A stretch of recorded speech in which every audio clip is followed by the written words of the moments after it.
হয়তো সবাই নয়, অনেকেই জানি সি ফর সিগারেট রসায়ন করে প্রাণহানি।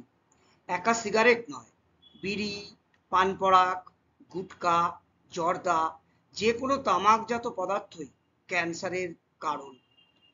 আজকে এই বিশ্ব তামাক বর্জন দিবসে একটা ছোট অঙ্ক কষি। একজন লোক যদি রোজ মাত্র 10 টাকা খরচ করেন তামাক সেবনের জন্য, ধরে নিই তিনি সিগারেট পান করেন 10 টাকার বিনিময়ে, এবং 1 মাসকে যদি 30 দিন ধরি, তাহলে 1 মাসে তিনি খরচ করেন 300 টাকা, বছরে খরচ করেন 3600 টাকা, মাসগুলোকে 30 হিসাবে ধরে নিয়ে, তাহলে 10 বছরে তিনি খরচ করেছেন 36,000 টাকা। বিনিময়ে কি পেয়েছেন?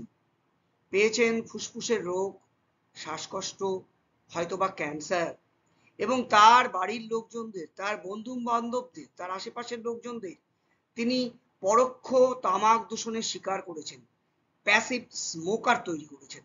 হয়তো তাদের শরীরেও দানা বেড়েছে, ফুসফুসের সংক্রমণ বা হয়তো ক্যান্সার, এখনই বোঝা যাচ্ছে না। এবং তিনি পরিবেশেরও প্রচুর ক্ষতি করেছেন।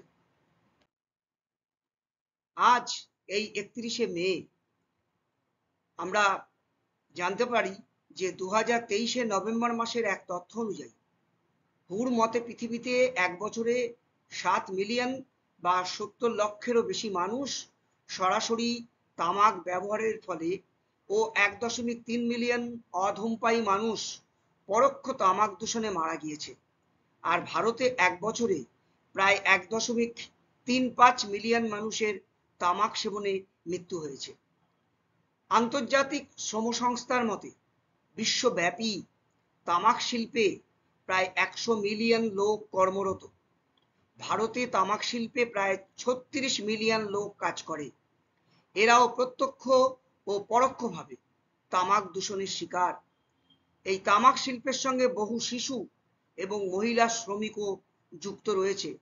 এদের স্বাস্থ্য ছোটবেলা থেকেই, এবং মহিলাদের স্বাস্থ্য এই তামাক দূষণের জন্য সবসময় খারাপ হয়ে থাকে। তবে এই তামাকের যে ঔষধি গুণ এবং তামাকের যে কীটনাশক গুণ, তাকে কাজে লাগিয়ে তামাকের গবেষণা এবং অন্যান্য কাজ চলতে পারে।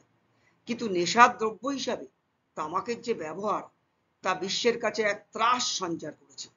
ঘরে ঘরে ক্যান্সার নেমে আসছে আজ তামাকের জন্য। তাই তামাককে বর্জন করতে বলছি। কিন্তু এই তামাক শিল্পের সঙ্গে অসংখ্য মানুষের রুজি রোজগার, তার প্রাণ জড়িয়ে আছে। যদি বিশ্ব থেকে তামাক শিল্প চলে যায়, তাহলে বহু মানুষ তো কর্মহীন হবেন, তারা কিভাবে বেঁচে থাকবেন? তাই এটাও আজ ভেবে দেখতে বলি যে তামাককে অন্য কোনোভাবে কাজে লাগিয়ে নেশার দ্রব্য হিসাবে ব্যবহার না করে তামাক মুক্ত বিশ্ব গড়ে তোলা হোক, এই আহ্বান সকলের প্রতি, এবং এই তামাক শিল্প যে সংস্থা, তাদের প্রতিও জানাচ্ছি ধন্যবাদ।